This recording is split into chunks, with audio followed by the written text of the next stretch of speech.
What's up, everybody? This is the second episode of the Attunement Podcast. I'm here with Samek. If you want to know more about me and Samek, my name's Harry. If you want to know more about me and Samek, you can watch the first episode. And if you haven't done that, the TLDR is we have done a lot of emotional work, and we're still doing a lot of emotional work. And we're going to talk about what we learned this week. And we're going to start with Samek this week. So Samek, what's your favorite thing you learned about yourself, about emotions, about spirituality this week? I am retaking the connection course with a close friend of mine. This is an Art of Accomplishment course, their intro course. And the first week is a lot of wonder and being in wonder and what that means. And something really clicked for me this time around, which was Joe Hudson was mentioning how when you're asked a question and your mind goes blank, like there's nothing, your mind goes blank and you're freaking out because you don't know what's happening. That blankness is being in the not knowing. It's being in the wonder. So you're asked a question and you don't know what the fuck to say. You're wondering. Your mind is working. That's it. You're in this like process of like, whoa, what is the answer? I wonder what I'll say. I wonder what the next thought will be. And there's a beauty in that never clicked for me until this week. And it's been exciting to reframe all of it to be that. There was this thing I read where the sense of self was like 6 bits of information. If our mind has always processing every moment, like 11 million bits of information, the self experience is only 6 bit of that. And I don't know if it's true or not, but there's an experience of like the knowing is very small in terms of everything that's going on in our head. And when we're in the not knowing, when we're wondering what will happen, a lot of things are being interconnected in the background. A lot of things are mending. And then a thought arises. And then that thought is a lot more insightful than any thought where it's just the next thought. So I've been reframing my pauses when I don't know what to say as, oh, I'm wondering right now. When I'm asked a question and I don't know the answer, it's like, oh, I'm in wonder. Awesome. When I'm talking with a girl and I don't know what to say, it's like, oh, you made me wonder. So it's been like a really nice reframe for me to just be in wonder. And what that means is be in the not knowing. And it's not a scary thing.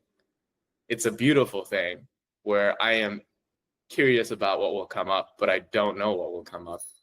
And it's made like the silence so much easier to be with. I would actually say it's also a scary thing. Well, it doesn't have to be a scary thing, but it tends to be scary for people when it's new to them. And it can be scary. It's scary for me right now.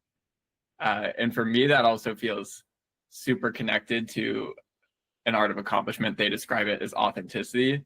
I think they're talking about the same thing as when stupid, overly intellectual Buddhists talk about stream entry and no self and have a bunch of terrible ways to describe this thing that's actually always there. Non-duality. Oh my God, I'm going to punch you. Maybe I don't get it, but my experience of it is it's just like very deeply being present and like feeling authentic and natural and embodied and like you're an animal. And throw that in. But I'm curious, like, what are you getting out of being in wonder? So much. I had a few days this week where I wake up and the question comes like, I wonder what I'll do next. And then I do a thing and I'm not like planning it out. It's like, oh, I made this food. It's like, wow, this is what I cooked for breakfast. I wonder what I'll do next. Me and my friend David all the time will say things like, damn, dinner just cooks itself. Or like, dude, crazy how laundry just does itself, which is when you do things from wonder. It's like crazy how podcasts just record themselves. Yeah, it's like, I wonder what I'll say next. Yeah. Right? And the thoughts come, the words come, and it's like, whoa, I just said that. That's so interesting. That's so amazing. That's so beautiful. And when the beautiful things happen, it's interesting.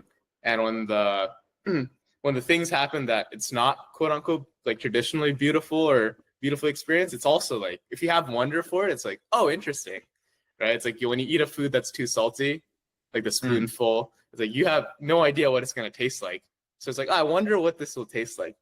And then you have it and it's like, oh, it's a little salty. It's not like, ew, it's salty. It's too salty for me. It's more like, whoa, it's a little salty.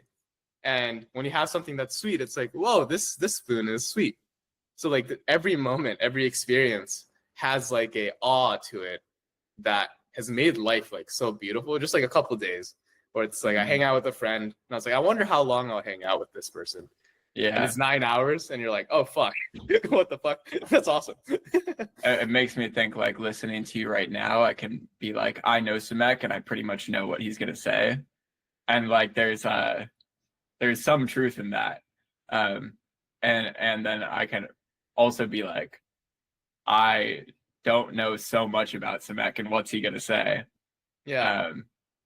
And I think there's truth in both those perspectives, and I think the second one brings me a lot more in the present moment, and it has a lot more joy and pleasure in it and presence. Yeah, exactly that. It's like the food becomes a little more delicious on every bite. Yeah. I wonder what this will Yes, taste dude, that's exactly what I was thinking. That's literally exactly what I was thinking. It's like, what would it be like to eat a hamburger and every bite to wonder what the next bite is going to taste like? Yeah. Because of course, it's like, of course, in some sense, it's the same. And of course, in some sense, it's not the same. Yeah. Yeah, it's so beautiful. It makes life fucking beautiful. It's lovely. Damn. I'm already high on that. Wow. Sorry, go. Yeah, I was gonna, if you have any more questions, or I was gonna ask you. No, go for it. Great. What's something new that you learned this week that like changed how you saw things in terms of spirituality, emotional work? Two things come up. So one is basically the same thing you're talking about, which is wonder, or I call it authenticity, but just like this natural ease. It's like natural ease and presence. And from there, things just feel open. Mm-hmm. And just like being in that more, I think I was doing some jhana loving kindness meditation this week. And I think that just like allowed me to release a bunch of tension so that I feel less under threat of like criticism or doing it wrong, and more just like, I'm just a dude and I'm just doing things and like it's gonna be fine. So that's pretty cool. Like I was just on a walk this morning and I really felt that. And also it's really interesting for me to watch YouTube and have that, because it's like watching YouTube, it's like I'm being a loser and like I should do shit. I should do real shit. Like watching YouTube is the easiest thing for my mind to criticize me for doing it wrong during. And like I had a great view conversation this week where one of the parts of it was like, how do I want to relate to watching YouTube? And just every time I have a conversation about YouTube, it brings me back to the authenticity, natural ease place. And it's just like, dude, it's going to be fine. Like my relationship with YouTube's improving, but even if it doesn't, it's fine. Like it's not that big of a deal. And even if it's good and healthy in a bunch of ways for me, even if not all of them. And there's a second thing, but that actually had more there than I expected. So I'll just leave it there and see what questions you have. Yeah, I'm curious about how the safety changes the authenticity from the jhana practice, the metta practice. I love you noticing safety.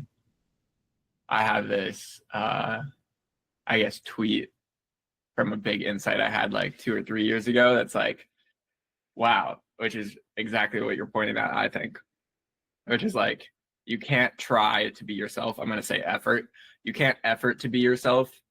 You can't effort to not effort to be yourself. You can't try to not try to be yourself. All you can do is cultivate conditions to feel safe, and then you will naturally be yourself. And there's the authenticity, the natural ease, the presence has this non-doing element, this effortless element. It's like almost impossible for me to, there's lots of things that I can do that I'm like, I fucking did that. Like Like even recording this podcast or like the last podcast, there's like some like I fucking did that, and like I'm proud of it. And like I'm hairy, and I'm fucking proud of that. Whereas like the authenticity thing, it feels great. It feels great, but there's no like I'm fucking hairy and I'm being authentic right now. Like there's just no way to get there. It's exactly what I'm saying, which is there's no way to effort to be yourself. So it doesn't really. It's hard for to take credit for it or anything. And I'm losing the thread of the question. So safety. So yeah, again, it's like you asking me that question. I'm appreciating how cultivating the safety and the love and kindness meditations naturally created the conditions, because this thing just showed up for me more deeply in the last 3 days. It's not like I did it. It's not like I'm gonna be more authentic. So yeah, I guess I'm just like appreciating and grateful for it to just like showing up. Yeah. I don't have any questions there. Sweet. All right, back to you. What's the most surprising thing you saw clearly this week? I remember last week sharing that my growth edge was sexual shame, like working with that. And I was asking myself a lot of questions around shame. It's like, what is shame? What is the act of shaming? What am I doing to shame myself? And I was driving in my car this one day, and I was listening to this podcast called Organic Intelligence. And the general premise is like our intelligence is like everything we're doing is organically intelligent. It's like everything we're doing is serving a purpose. And he was explaining like different parts of things we do related to trauma that are organically intelligent, like how it's serving a purpose. And I was thinking about shame, because that's what I've been thinking about since last week. And something clicked for me. It was like, I am shaming myself. Like I am doing the shaming and there's no one around. I'm home alone and I'm like, I'm bad for doing this. I'm bad for watching YouTube. I'm bad for watching porn. I'm bad that I'm not working hard enough. I am shaming myself, and I'm not acknowledging that I am doing that shaming, right? It's like I am shaming myself and pretending that I am someone else is shaming me. Like both of that's happening. And then something else clicked for me, which was I don't really watch porn, but I watch porn when I like am feeling bad. And then porn isn't very pleasurable. It's not a pleasurable experience. It's like, and then I feel so bad. I'm so bad. I'm a terrible person for watching porn. So I was like, wait, the only thing I get out of porn as an activity is that I get to shame myself. That's the only thing I get from porn. So then the thought came up, which is basically, I am addicted to shame. That's the thing that's happening, is I am addicted to shame. And any excuse that I can get to shame myself is what I'll do to get to shame myself. And I'm just pretending that I don't want to feel shame so that I get to shame myself even more, right? And I was like, wait, what the fuck? And it blew my mind so much that I was like, what happens if I just embrace shame? I was driving in my car and I was saying to myself, it's like, I'm bad. I'm so bad. I'm a terrible person.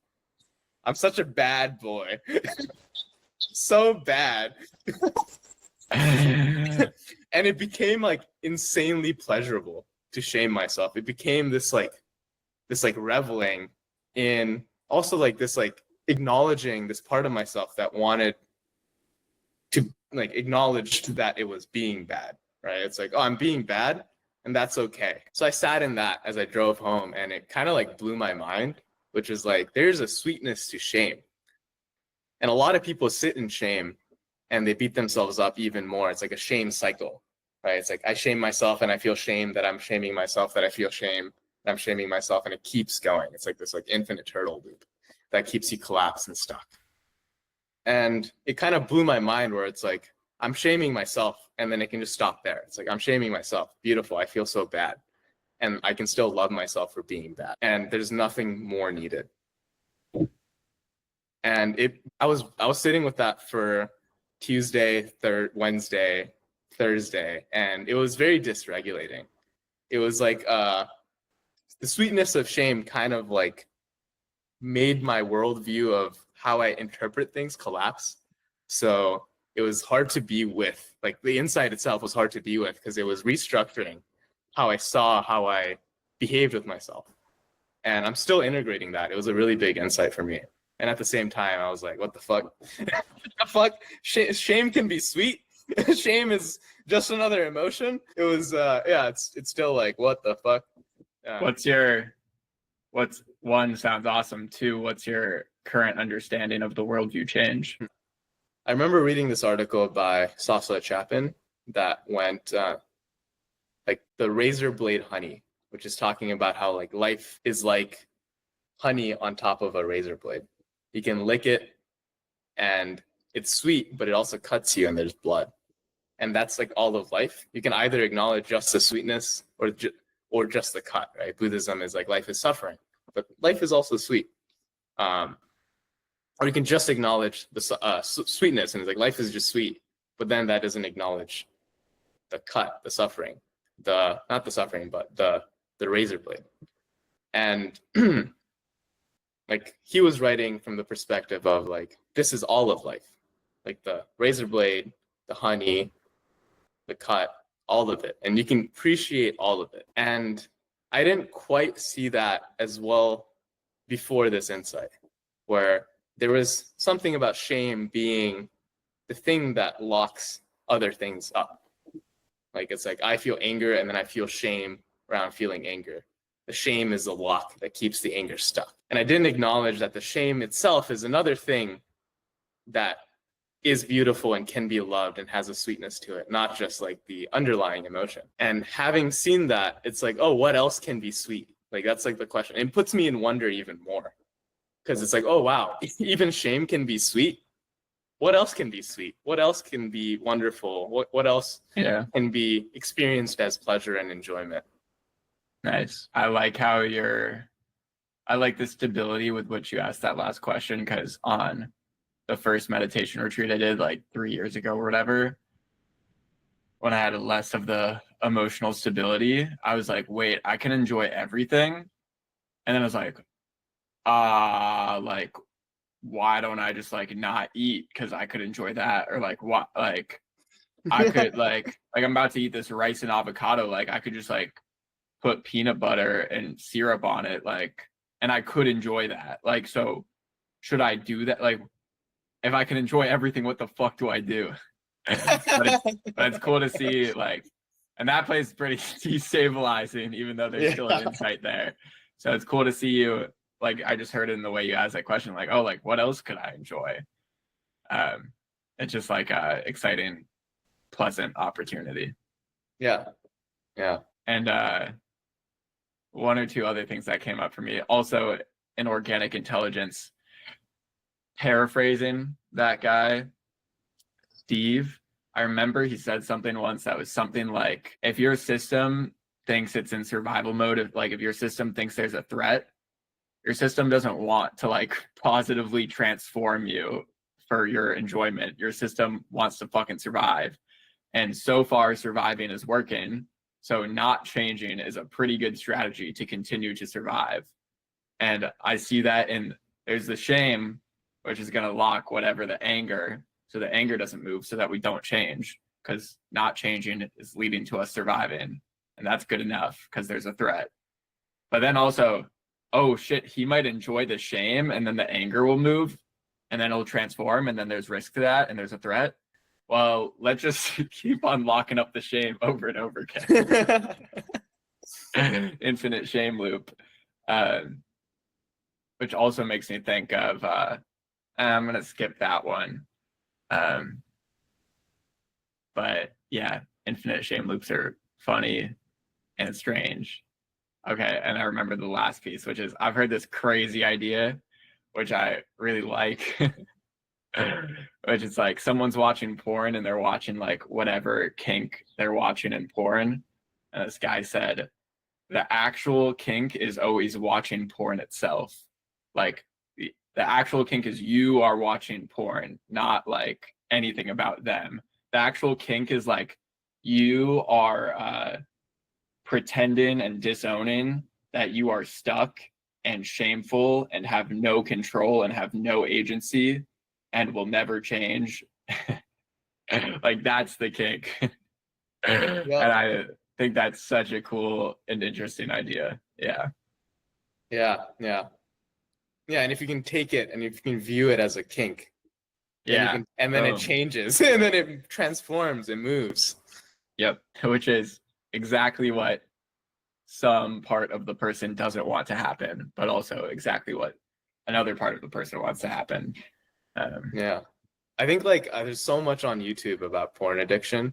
It's like, oh yeah, go on NoFap, do this, do that, do this. What about taking pleasure in the act of, it's like, oh, I want to watch porn. I'm so bad. I'm a terrible person for wanting to watch porn. I have no agency. I'm so helpless.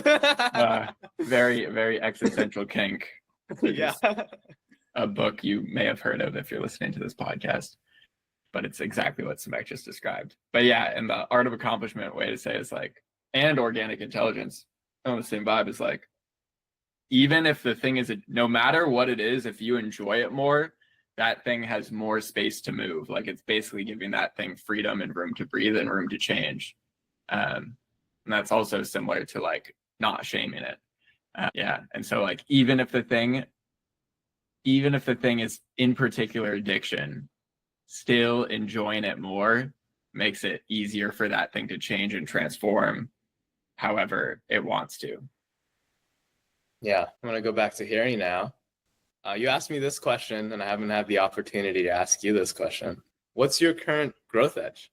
What's the thing that you're like leaning, at the edge of and like looking down at? Like, it's like, oh shit, that's scary, but moving in the direction of. It's in the direction of authenticity, and it's basically authenticity, my natural ease, non-doing,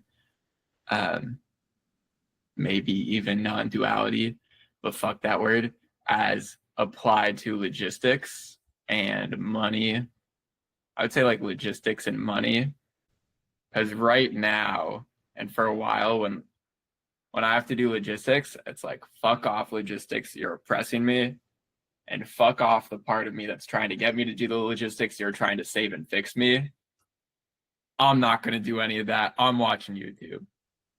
But I'm feeling it today. So there's trying to fix myself and save myself is like, okay, I'm going to make a plan. I'm going to make a plan. Harry, here's the plan. If you just follow the plan, we'll be all good on the logistics. You got this.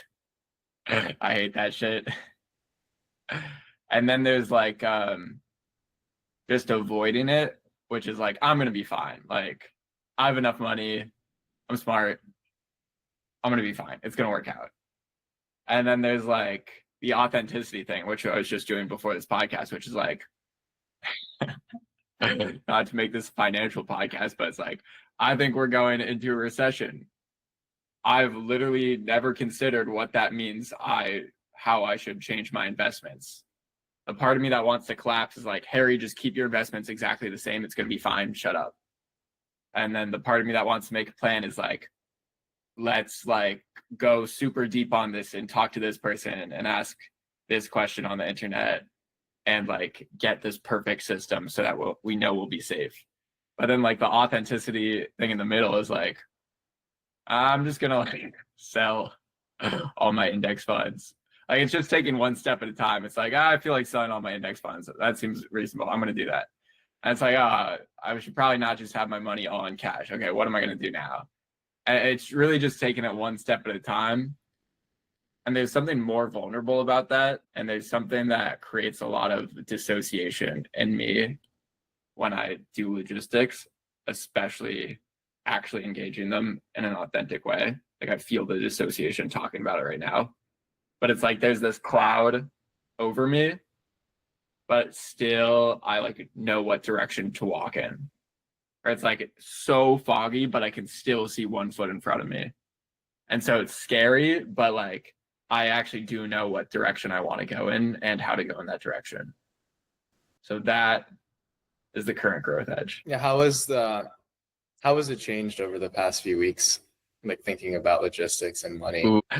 I mean, so I let's say let's say I quit my job a month ago. It's complicated, everybody. But emotionally, I quit my job a month ago. And logistically.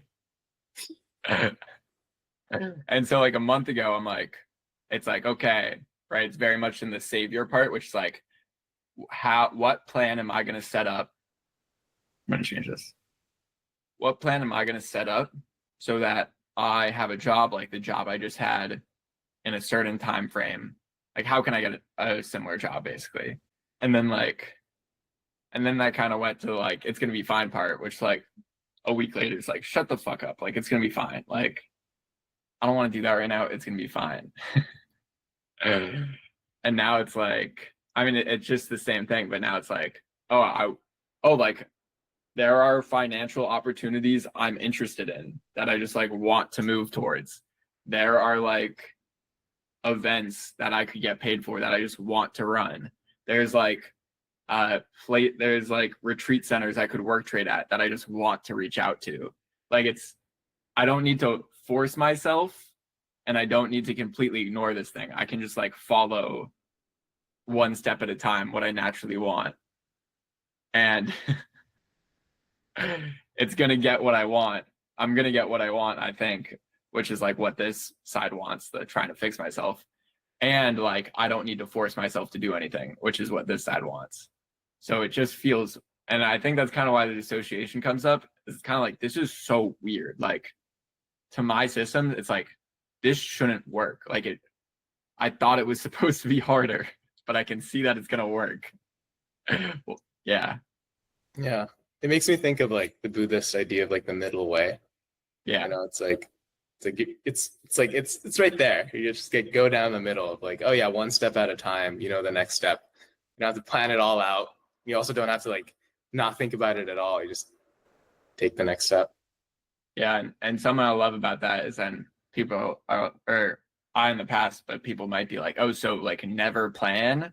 And it's like, no, like plan in the same middle way, plan in the same Taoist way, which is like one of those sides is like never plan, it'll be fine. And another side is like plan everything out so that you never have to plan again. And then the middle way is like plan when you fucking want to. Plan when you authentically want to, however much you authentically want to. You know, you can do it with anything. And I love that thing's connection to organic intelligence. They have a beautiful scientific methodology about this, but the core of it is really, an Art of Accomplishment says this too, the core of it is really seeking intensity. Both seeking intensity and avoiding intensity are a way to push away intensity. Both like seeking attention and rejecting attention are actually both rejecting attention. And if that's hard for someone to see, then like seeking attention is basically rejecting the attention I already have. So if I like seek your attention right now, then if we seek each other's attention right now, and I'm like, please like me, please like me, please like me, please like me, then it's like I'm actually completely avoiding how you are already present and connecting with me. And obviously that pushes you away because you're trying to get something from me. Yeah. I'm wondering right now. Sweet, go for it. Take your time.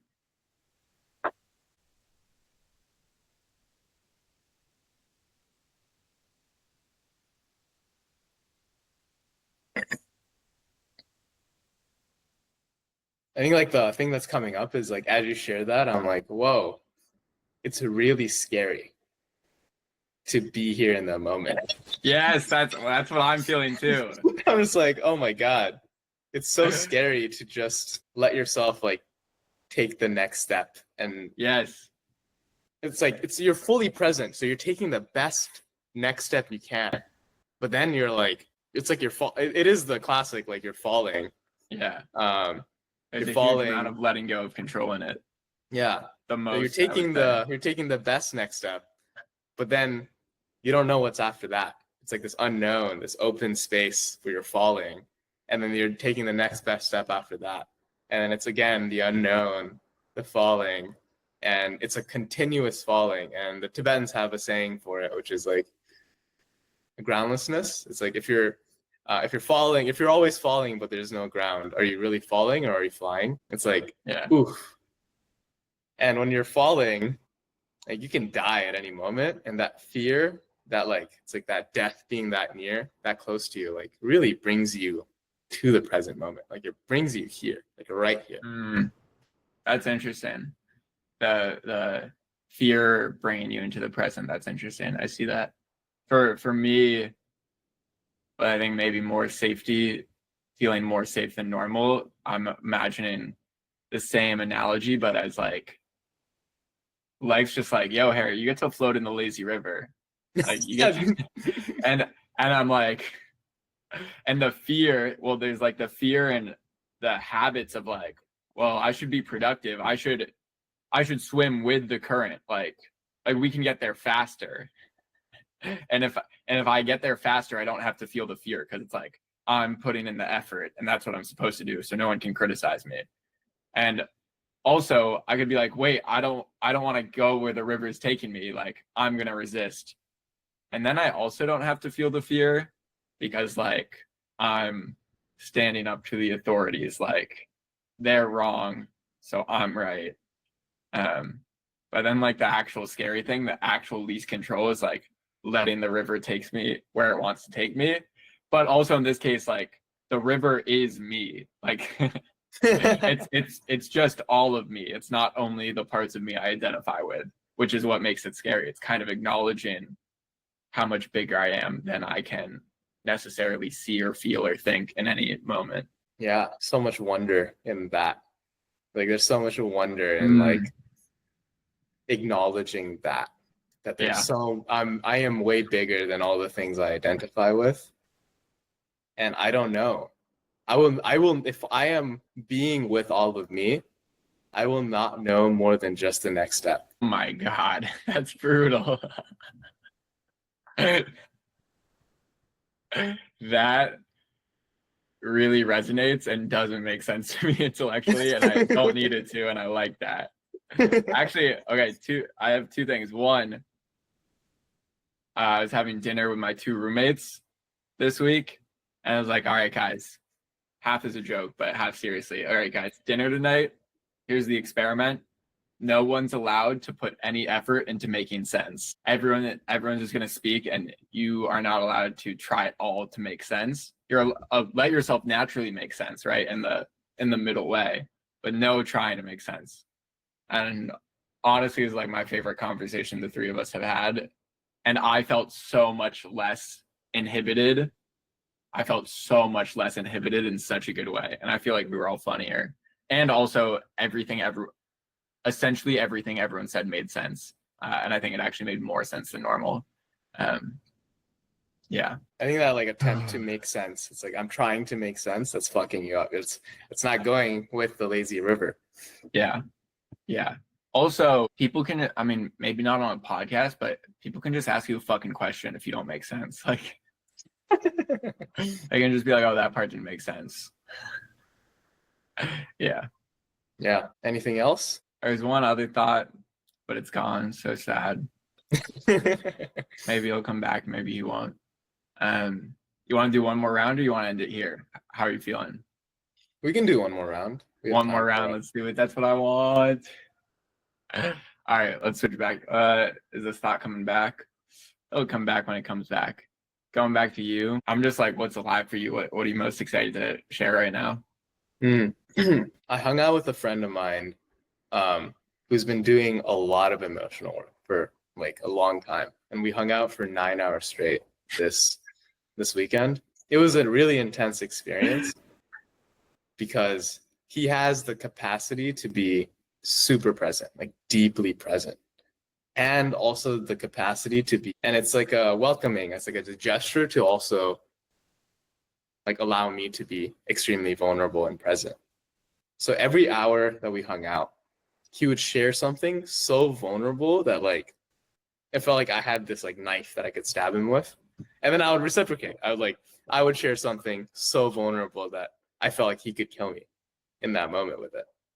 And then it was like this back and forth trading where it's like I am letting myself fall, right? It's like, here is something vulnerable that's coming up for me right now. And then I have no idea. I'm like trusting that he will catch me. And then he's doing the same thing back to me, where he's like, oh, I'm noticing that I'm projecting this onto you, like in that moment. And it's hindering a connection, and I want to apologize. And then he would share something vulnerable like that. And it was like the most intense connection I've ever felt in my life.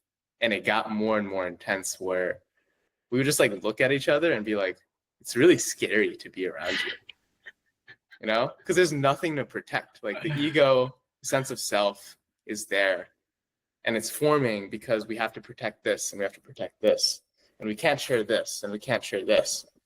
But what if you could share everything? What if there was nothing to protect? What if all of it was okay? And things just started coming out of my mouth that I was like holding on to for years, like stories from like a year ago that like still is like looping in my head a little bit. It's like, oh yeah, there was this girl, and then she stopped talking to me and got really mad at me. And I would just start sharing it, and he would just like be there, completely present. And it's like, wow, you've been holding on to that for a long time. And like, listen, and then it goes away. It disappears. It never came back. And it was continuous.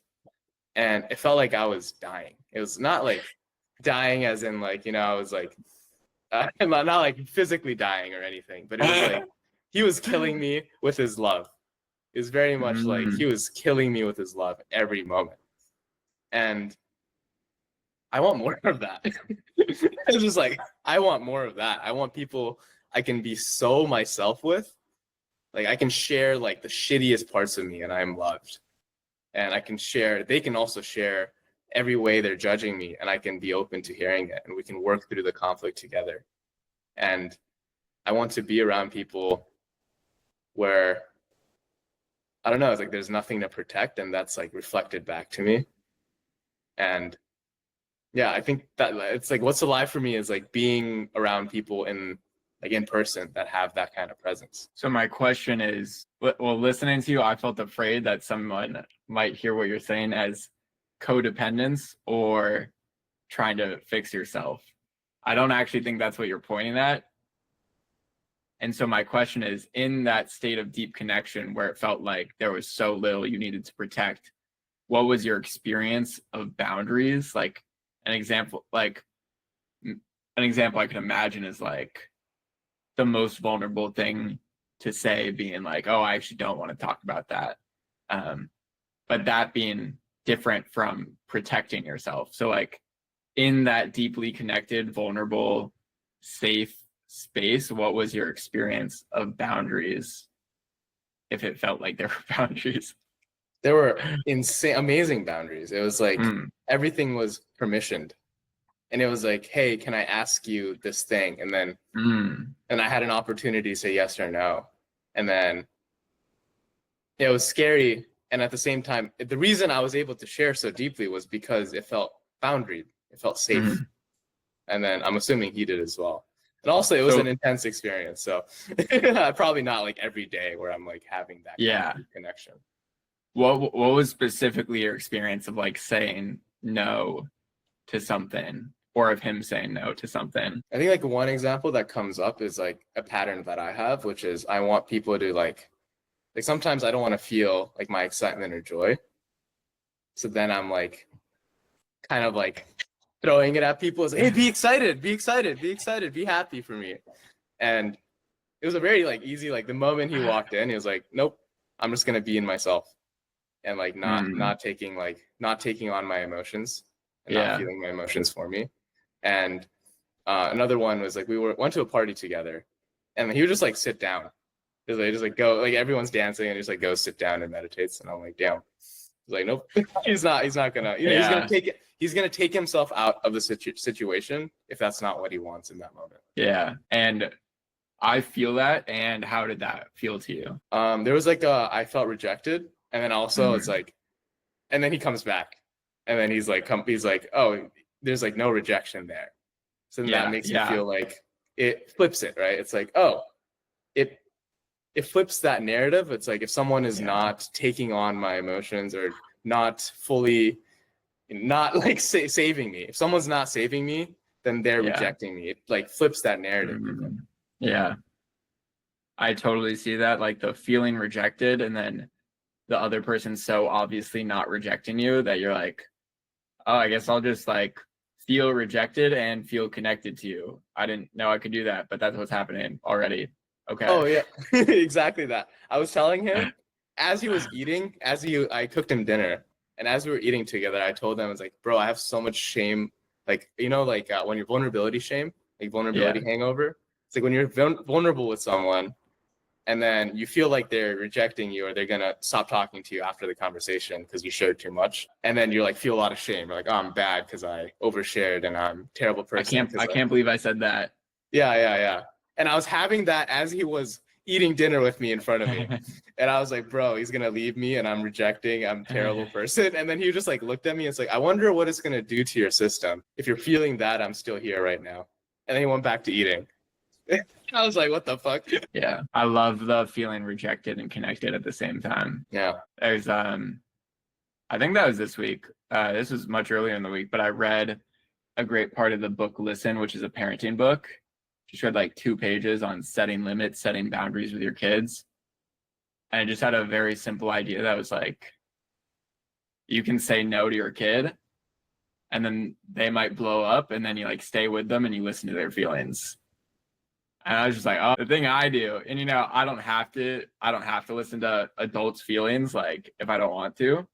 But like often what I do is I say no and I assume the other person's gonna get mad at me. And then like I leave either physically or like leave with my presence. I was like, oh, it's an option to like say no, have the other person get mad, not take their feelings personally, and listen to them as a gift. Yeah. I was like, oh shit, that's crazy. That would change a lot of interactions I've had. Yeah. And what that brought up for me was like, rejection doesn't mean disconnection. Those are 2 different things. Yeah. It's like you can reject in connection, and like it's a beautiful experience to be in connection while saying no to something you don't want. Versus you could probably say yes to something and be in disconnection, and that probably feels a lot worse. And like, I even think, I'm not sure about this, but I honestly do feel like at the very least, like if I'm feeling disconnected, I can also connect with me feeling disconnected. Like basically there's always some amount of connection, and I can like connect with myself and be like, oh, I feel super disconnected. Yeah.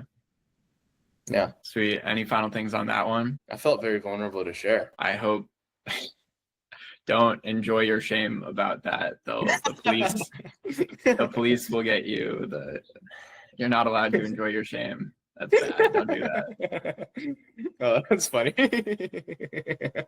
Actually, I actually have one more thing on that. Oh, this is the thought I forgot. It's back. It's a little bit similar, a little bit different, which I notice in this podcast with the authenticity, natural ease thing, just taking the next step, middle path, but especially just taking the next step. I can tell that recording this podcast feels really good to me. Like this feels really good. And because I'm so present and because I'm so in the just taking one step at a time, I do not have a strong intellectual hold on whether what I'm saying makes sense or how it will be perceived or how like engaging it would be for someone else. And that's scary. And so something I've definitely been noticing is that the more I just take one step at a time, the more I'm in my natural ease, the less I can manage other people. And then all the fear comes up of, well, right, like whatever the reason I was managing people in the first place, like get approval or not get criticized. Well, obviously, if I stop managing people in that way, I'm going to feel the fear of potentially getting criticized, or I'm going to feel the fear of potentially making no fucking sense to other people. And this feels really good. And I feel the fear. And like you said, the fear is like bringing me into the present moment even more. And I can enjoy that too. And it's like, oh, fuck. This is weird, dude. This is weird. Oh, man. Yeah. Yeah. Well put. Yeah, I have nothing else. Sweet. I go back to you.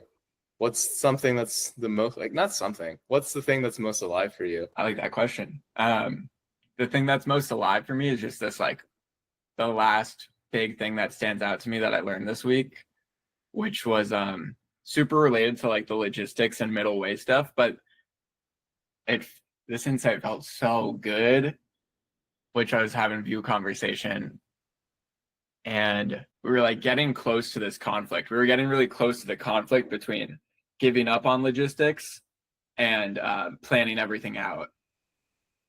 And like so many things were out of the way. So it was really just like this elephant in the room of that conflict. And I was just like, I don't want to look at it. And the person was kind of like, oh, like what makes you not want to look at it? And I was like, it feels unsolvable. Like I've seen these two parts beef and fight so many times, and I've seen them not solve something so many times, and I've seen one dominate the other so many times. It just feels so hopeless. And so I was like, oh, I literally have learned helplessness around resolving this inner conflict. And then seeing that, I was like, oh, I do have the capacity to like resolve at least parts of this conflict. And I think the whole thing eventually. I was like, oh, because like before it was like even seeing a conflict in me was automatically losing, because the options were see it and avoid it because it's unsolvable, or feel it forever because it's unsolvable. So it's like, I'm just fucked. So as soon as I see it, it's like, fuck. It's like when I used to meditate or sometimes when I still meditate and I see a thought and I'm like, fuck, I lose because I was thinking, now I'm thinking about thinking. And if I start thinking about trying to not think, that's still thinking. So I'm just fucked. But also having the experience this week of like doing loving kindness meditation, and I'm going to plug Tranquil Wisdom Insight. If you want to try this, highly recommend Tranquil Wisdom Insight Meditation. It's pretty simple. Just look up, there's like a 50-page PDF. It's pretty cool. My favorite kind of meditation so far. But seeing that pattern, that anxious pattern go in my head, like we lose no matter what. We're checkmated. We lose no matter what. And we're currently losing still. And then just like being with that, being like, wow, part of me really feels like I lose no matter what.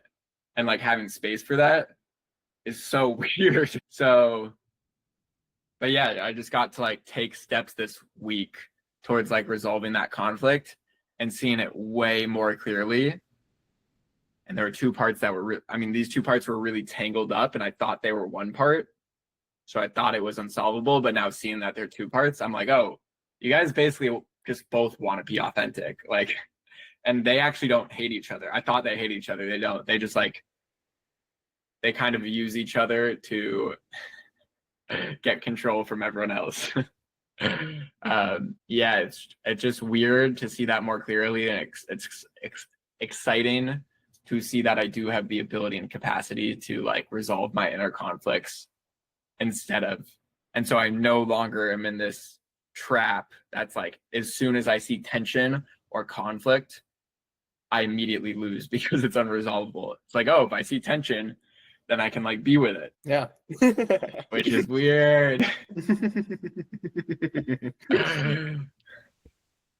Yeah, I keep telling Harry this. It's like every time we have a conversation, it feels like things are speeding up in terms of our like spiritual practice or like doing this work, because the more capacity we have, the more the internal conflicts resolve, and the more we're just like here in the present, and then we have even more capacity to handle more internal conflict that brings us even more to the present. So it's like, as our capacity has been increasing, as we've been doing this work for a while now, now it's like it is exponential. And a lot of people have said it's exponential, but like feeling the exponentialness of the path progressing is like freaky. Yeah, that's what happens when you take one step at a time, I guess. Yeah. Yeah. I think of the quote like, the plan is nothing, but planning is everything. I don't like the quote, but like it brings back to that idea of like the moment you have the most information to make the next step is always going to be right now. It's not going to be when you made that whole True. plan. It's going to be the most information is always going to be right now. So the best decision can only ever be chosen in the present moment. If you're planning 2 steps ahead, the second step is fucked because you see more in the first step you take. So it speeds up. It feels like it speeds up because now you're making more like you're taking the next step with more and more information, even if it feels like you're taking the next step with less information. So there's like this like thing happening. Yeah. I totally feel it like that. It's like in some way it feels like this is the most information I could have, and in some ways it feels like this is the least information I could have. Yeah. Yeah. Paradoxical and also like, ooh, terrifying. Yeah. My body is screaming to throw in the caveat that sometimes the thing a person wants to do in the moment with all the information is plan. And sometimes the thing a person wants to do in the moment is follow the plan from the past, which are both, you can still do that being in the moment. Yeah, I just need to say that. Yeah. I love making plans. I don't. I would like to learn to love it, which I think is already happening. Beautiful. Anything else for you, good sir? This is banger. I would love and appreciate how recording a podcast, and especially seeing people listen to the last podcast, which I was very pleasantly delighted by how much people listen to it. It like charges this container. It makes me naturally bring more energy to this conversation in a way that's super powerful for me, and it feels fucking good. And I'm excited to do more of these. Yeah. Yeah, super exciting to see that so many people listen to the first episode, and I'm excited to see where this goes. Go team! Go team! All right, close us out, Samek. Thank you, everyone, for listening to the second ever episode of the Attunement Podcast. We will continue doing this for as long as we enjoy it. Throw it to Harry. That's our promise to you. Goodbye, everyone. Hope you have a good day. Mwah.